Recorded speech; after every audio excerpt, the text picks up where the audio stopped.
Great, Ray. You must have been pretty impressed with the fight back, and that's they 30-0 down. It's going to really got away from you.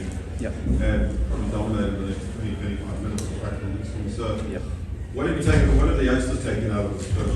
Yeah, I think moving on from the Lions game last week, one of the things we wanted to challenge the players with, especially the young players, was to show a little bit more fight and a little bit more intent and some character. I think they definitely did that at times. So yeah, like you say, there's periods of the game where we're probably on top and had a bit of momentum. So we're really happy with that. I think where we made a few errors off our own kind of set piece launch. I think we gave them 4 tries when we had the ball as a start point. We know with the group that we have, look, that's the lessons we have to learn. So some positives in there, but we want to challenge them to be better in those situations as well. Just overall the tour, obviously you would have loved to have 2 wins, but in terms of log points coming with nothing, how disappointed about those? Yeah, I think regardless of what Leinster team we put together, we're always aiming to win every game. We don't go into a game thinking that we're going to expect to lose. Disappointing not to come away with any points. But internally, we have to look at the kind of the individual development of the players from this tour, and it will be different for each person. That's the job of the coaches, and you have to try and find the positives in situations like this. Obviously, you guys. I mean, do you think it's realistic? Obviously, you guys are now. Your fate isn't in your own hands now to finish top of the log. I'm not sure that's correct, but you probably know that more than I do. I thought maybe Glasgow's top. Maybe I'm wrong. I think there's what 4 games left, I think still. I think it's still. Yeah. So the question is obviously. If you reflect now on the tour, and I suppose you were really backs to the wall because you've got to keep the Champions Cup in mind.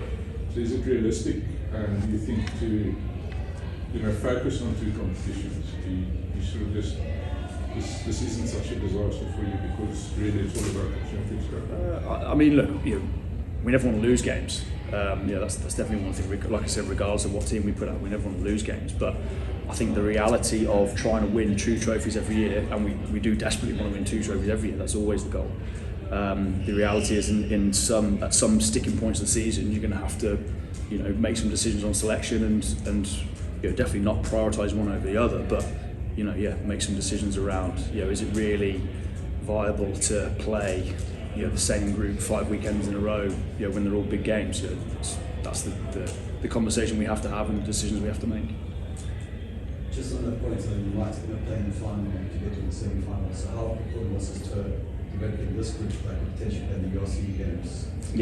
Yeah, hugely important. I think even the bigger picture as well. Like you look at, I'm trying to think who was here 2 years ago when we had similar experience. And I think Jamie Osborne is probably the number one. He's in selection mix to play the semi-final next week. So you might not get the immediate development in terms of this year, but down the line, Jamie's in a much better position to deal with those bigger games, having gone through what he went through here 2 years ago. Kieran, I noticed a lot of names from the Ireland and the Twenties that made the final in Cape Town last year on the team sheet, and it was quite pleasing to see that they're coming through. There's a lot of those good players. They'll be a lot better for this experience too. Yeah, definitely. And look, the 20s is a great program. The guys that we have in this group, went deep in that tournament, and we're close to winning in the final. And there's a big step from that to the game tonight. And the challenge for us is drip feeding, for want of a better term, but giving them those exposure at the right time. And then making sure they learn the lessons from defeats like this, and understanding that if you want to play for a team like Leinster and you want to win things, it's bloody hard. It's not easy, and you have to learn some lessons along the way, like the boss said last week. It's tricky with having one squad here and the other one that side. Mm-hmm. The guys at home had 2 weeks now prep for your semi. Just how did you guys, how do you manage keeping that momentum we had from winning that big game in the quarters with those guys, but also not having the 2 losses of the tour spill over into the camp there? Yeah, I understand. Yeah, I mean, the nature of our squad as a whole is that it is very transient. That group this isn't the only time of year that they're kind of in and out. They're almost split a good chunk of the year.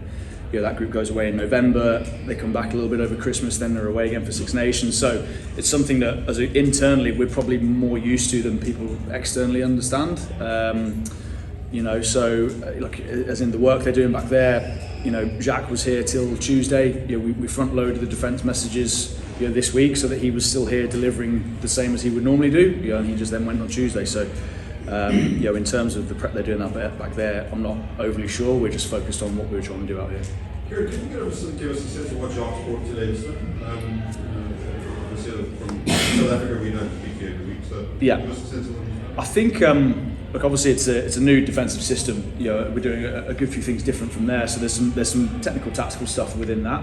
But I think the thing that's impressed me the most, if that's what the opinion you want, is that just from watching at the back of the room, the way he instills belief in a team, the mindset he brings, the way he sets the tone from an emotional point of view, I think is really impressive. I think you see that in the Chasing the Sun documentary as well. He's very good at that.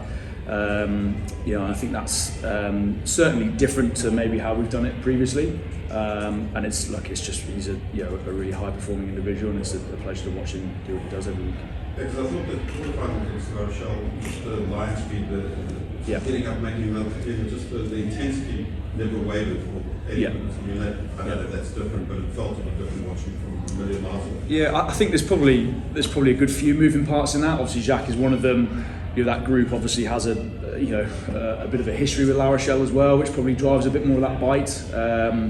And the group that that played that quarter final, that has lost the last two finals, like they've learned their own lessons. That they're developing as a group and moving along.